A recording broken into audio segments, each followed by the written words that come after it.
Hello guys, how are you? I'm Hardeep Singh. Welcome back to your own YouTube channel.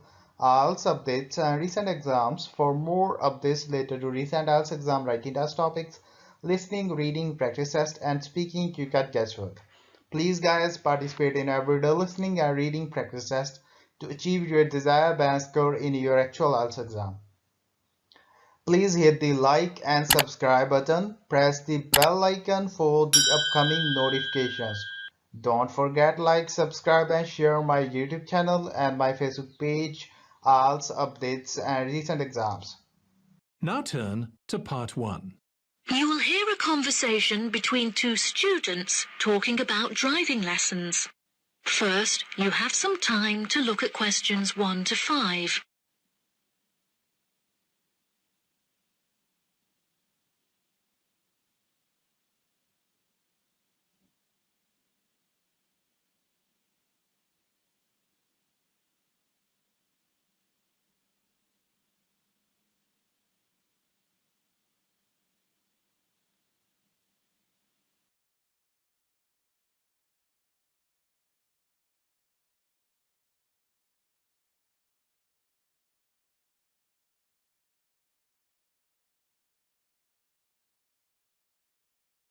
Now we shall begin.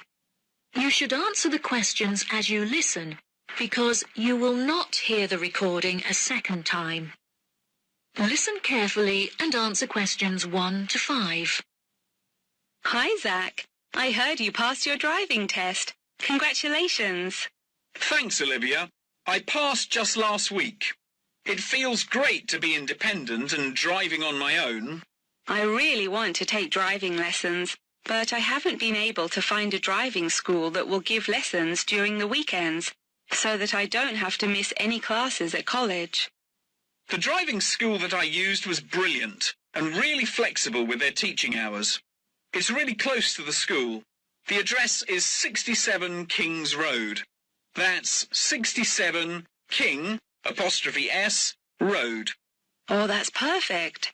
I don't like the idea of driving around busy streets. Did your teacher make you drive in urban areas, or did he mainly teach you on roads in the countryside? My teacher said that I had to learn on both in order to become a good and experienced driver. We would start in the city centre and then drive north above the city. He sounds like a good teacher. Would you mind giving me his contact details so I can ask him for lessons? Of course. My mother's friend Daniel Smith referred me to him. His name is Alan Sutcliffe. Could you spell the surname, please? Sutcliffe.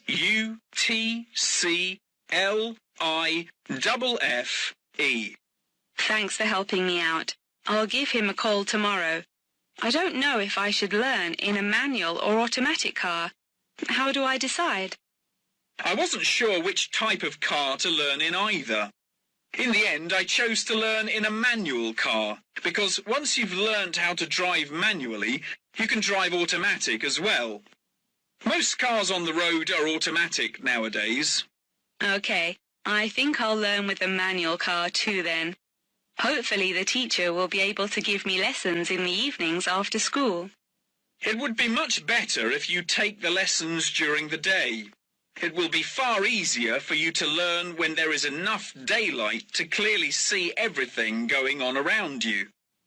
But you need to be an experienced driver to drive safely at night. How frustrating. I was hoping I wouldn't have to take lessons during the weekends. You're right, though. Safety comes first. Before you hear the rest of the conversation, you have some time to look at questions 6 to 10.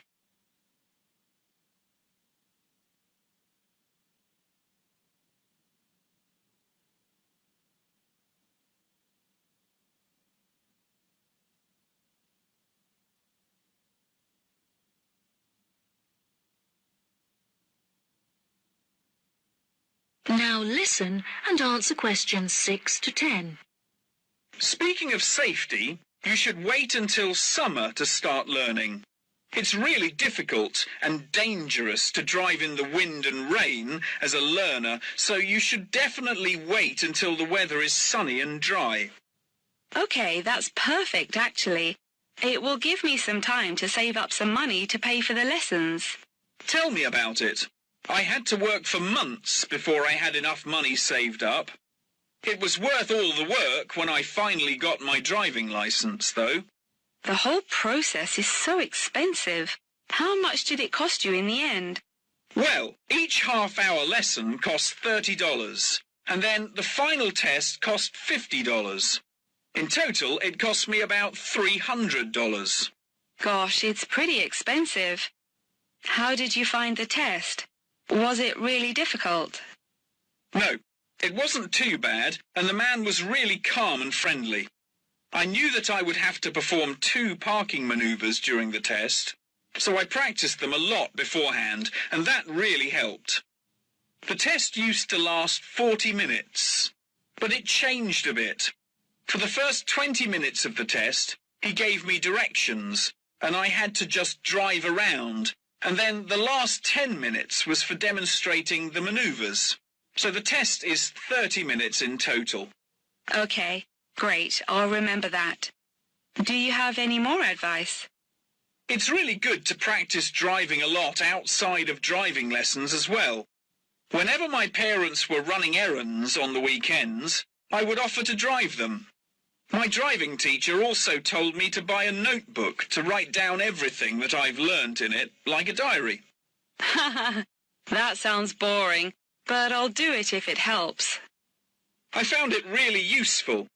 Before my test, I read through everything I had written down, and it reminded me of a lot of things that I had forgotten about. It's really helpful for the theory test as well, because there's so much information to remember for it. That's great, Zach. Thanks for your help. No problem. See you at school. Bye. That is the end of Part 1. You now have 1 minute to check your answers to Part 1.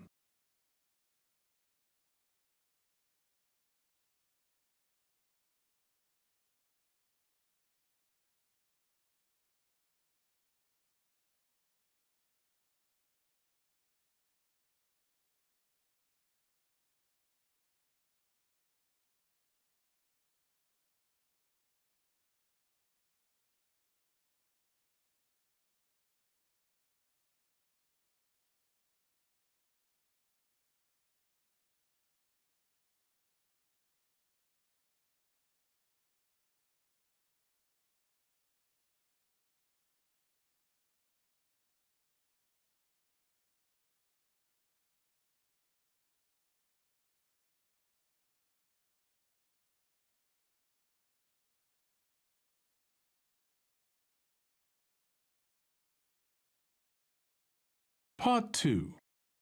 You will hear part of a talk given by a member of staff at a hospital. First, you have some time to look at questions 11 to 15.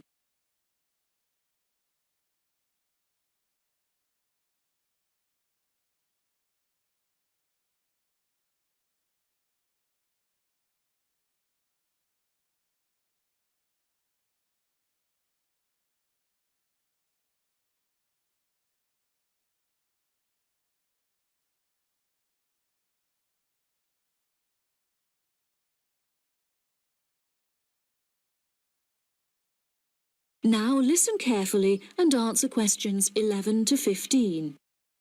Jane, what did you think of Professor Morgan's lecture?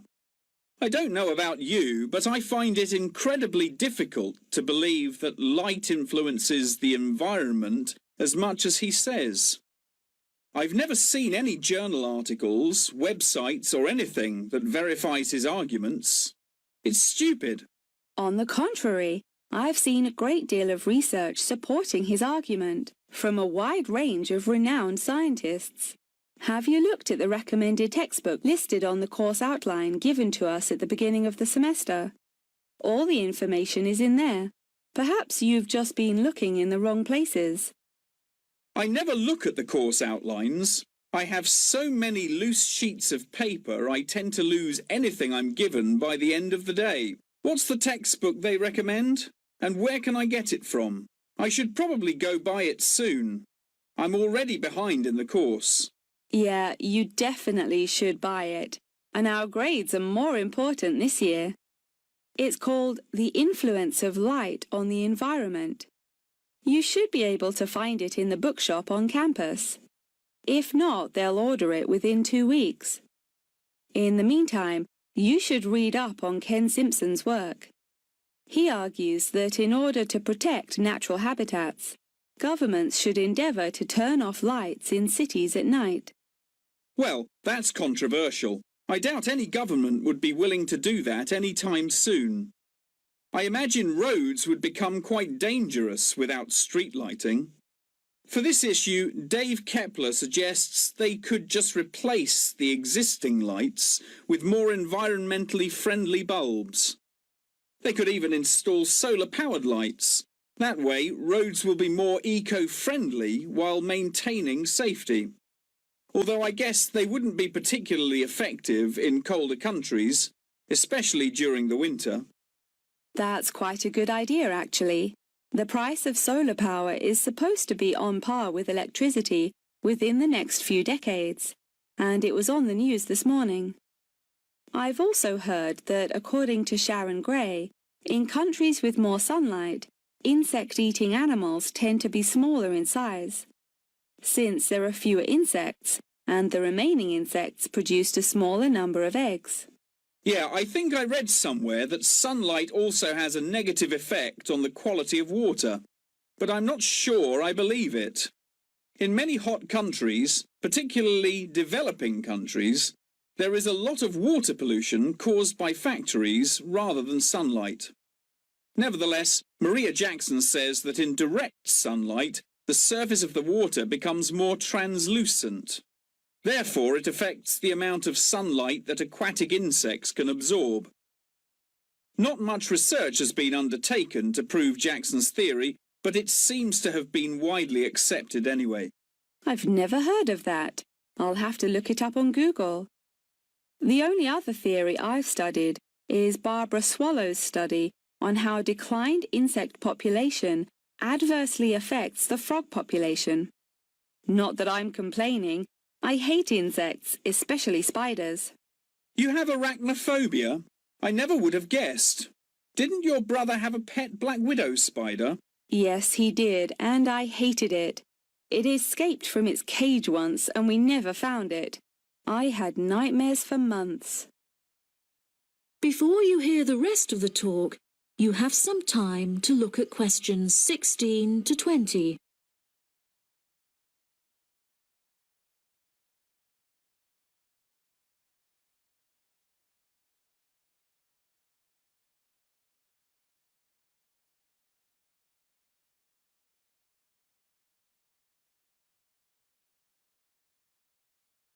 Now listen and answer questions 16 to 20. Okay, now I'm getting goosebumps. Let's change the subject. What's your stance on natural and artificial light?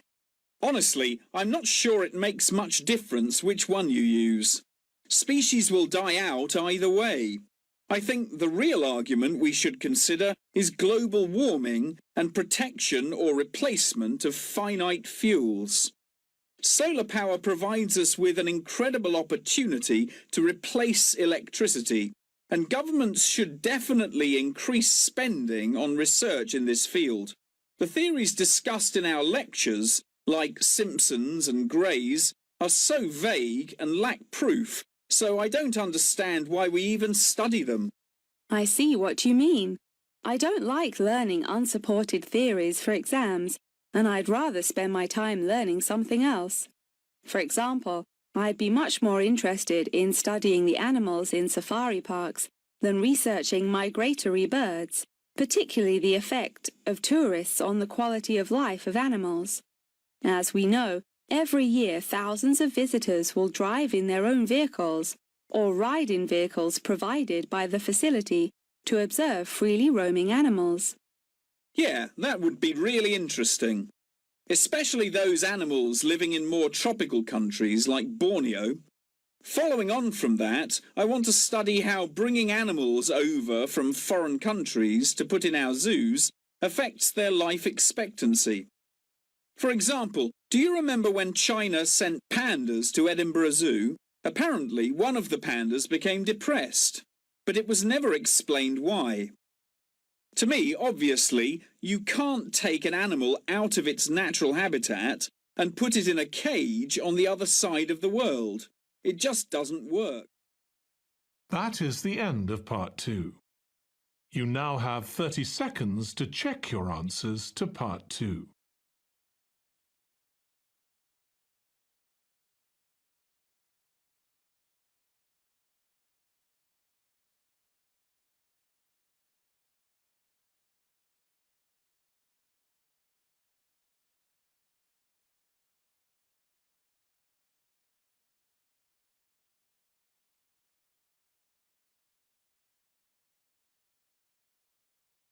Part 3. You will hear a conversation between a professor and a student talking about taking a course. First, you have some time to look at questions 21 to 25.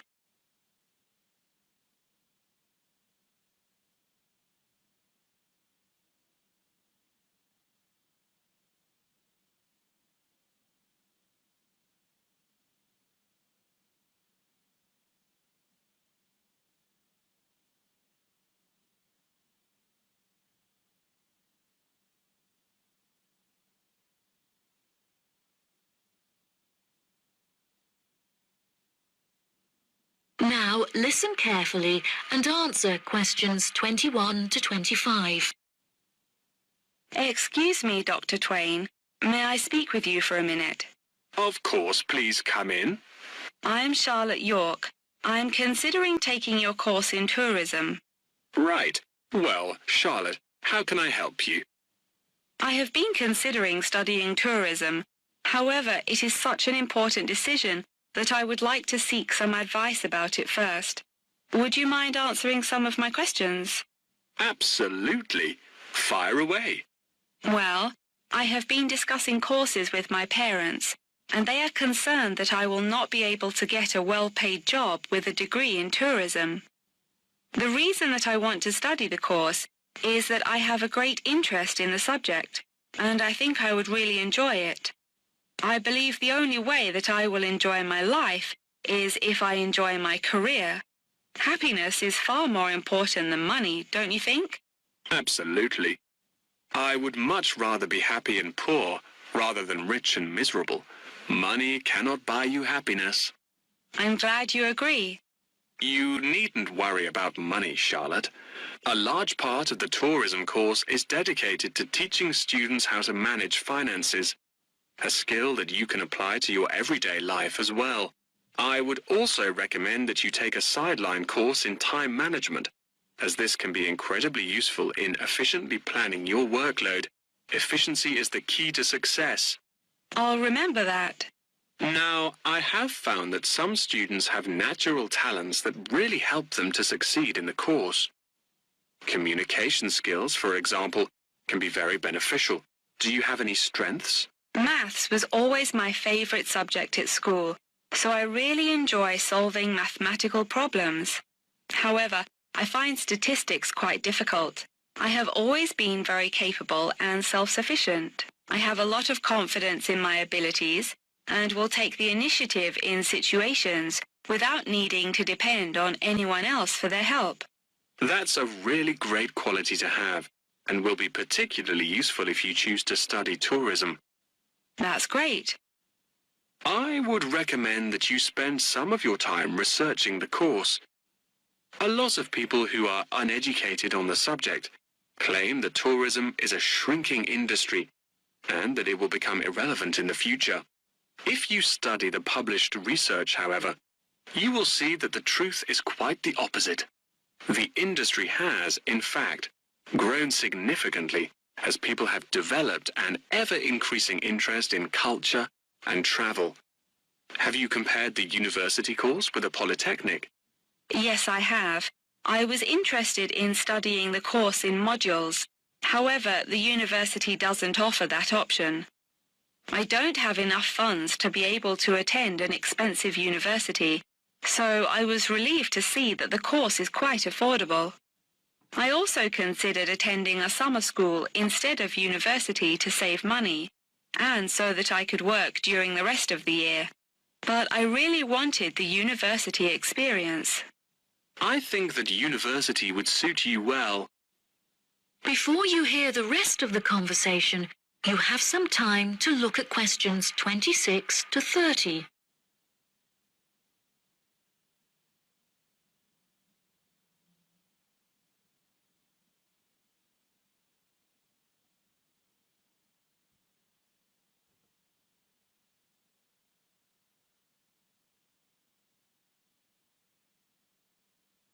Now listen and answer questions 26 to 30. Now, what about the courses? Are you interested in any of the other subjects on offer? I have looked at a few. I was interested in travel and business as it sounds similar to tourism. That is really worth learning. However, be aware that it is difficult and will demand a lot of your time. Okay, that's good to know. You might find that Japanese is an interesting course, and it will teach you valuable skills in speaking the language. Personally, it's not bad and could be of some help, but not that much. Okay, Japanese. Got that. What about medical care? Well, if you have time, the course will teach you a lot about curing diseases and illnesses, or dealing with injuries outside, although it's not essential. So, okay, if it's useful, I'll take it. If you enjoy using technology and are worried about fulfilling the entry requirements, computing is very relaxed about the skills that applicants must possess. I'm terrible with computers, so I'm not sure that I would enjoy that course. How about public relations? Yes, I would recommend that course. It would be related to entering the tourism industry, as it will educate you on how to approach clients and develop associations with them. That's great. Thank you so much for your help. That is the end of part 3. You now have 30 seconds to check your answers to part 3.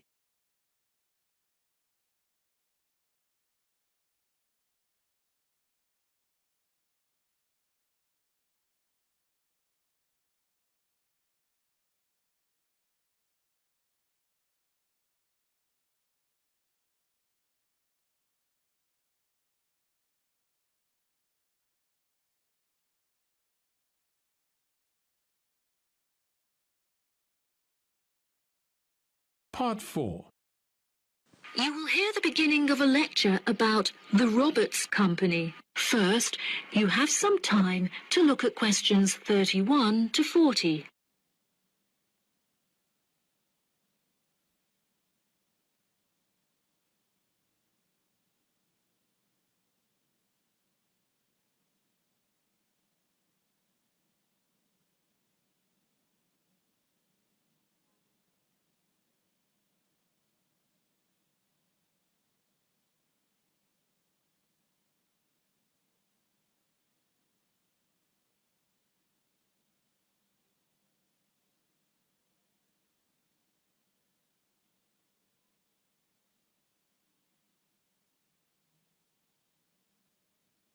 Now listen carefully and answer questions 31 to 40.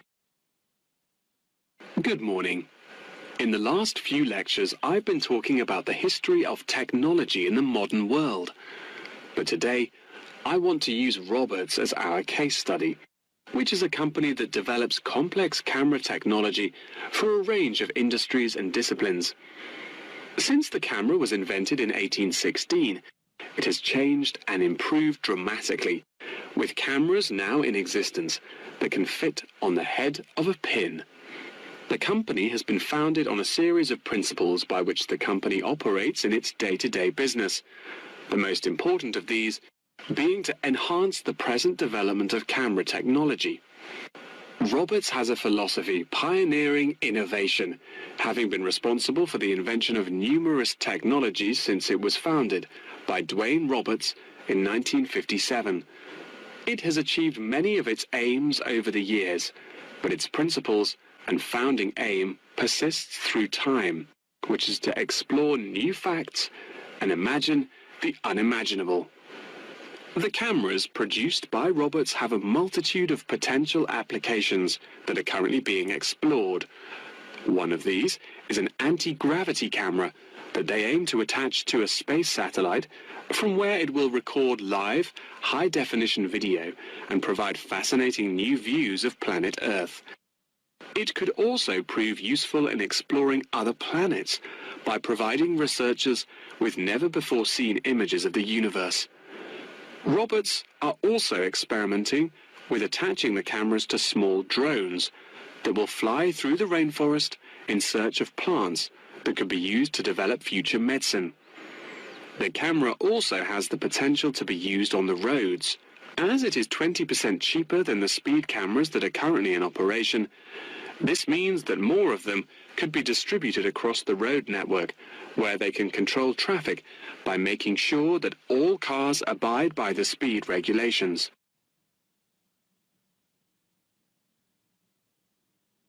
Despite this diverse range of potential applications, the cameras are presently used for very different, more domestic purposes. Roberts' cameras are presently used as nanny cams, which allow parents to watch their nannies to ensure that they are responsibly attending to the children that they have been employed to care for. These cameras give parents peace of mind and more control over their child's welfare whilst they are at work or otherwise occupied. The highest sales of the company are in toys that have the cameras hidden within them. This clever idea means that the cameras are camouflaged from view and do not look out of place in the child's nursery. The toys are also very robust, so children can play with them without damaging them in the process. The toys are designed to look like animals and come in a range of shapes, sizes and colors, as well as different animal species such as monkeys and bears. These toys are incredibly popular and can be bought in any toy store for only $20. Always eager to be constantly improving their products, Roberts are now working on a product that will change the way people see photography.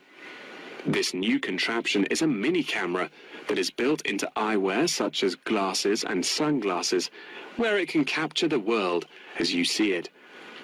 Holidaymakers and tourists no longer have to carry a big, heavy camera around with them on their travels.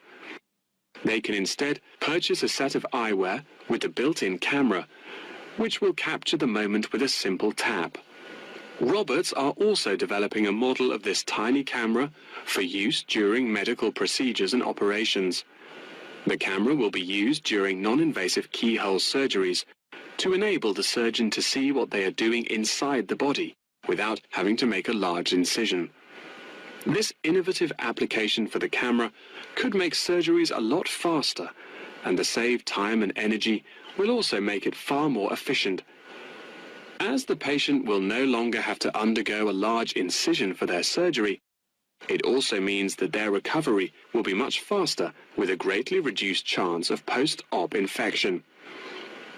If any of you have an interest in working in this field of technological invention, Roberts is a very diverse and fast-growing company that would be a fantastic internship opportunity. Every year they organize a series of competitions where entrants stand the chance of winning a place in their internship program. So I would suggest that all of you enter. That wraps up the lecture for today. Please remember that attendance is mandatory. That is the end of part 4. You would now have 10 minutes to transfer your answers to the answer sheet. So guys, don't forget like, subscribe and share my YouTube channel and my Facebook page. IELTS updates and recent exams. For more updates related to recent IELTS exam writing test topics, listening, reading, practice test and speaking, you got guesswork. Please guys, participate in everyday new IELTS listening and reading practice tests to achieve your desired band score in your actual IELTS exam. For more IELTS material, visit my official website www.ieltsupdatesandrecentexams.com. The link is given below in the description. If you need PDF files of latest IELTS material, then please join my Telegram channel. So guys, please write your score below the comment section. Again, thanks for listening. God bless you all guys. Stay tuned, stay safe.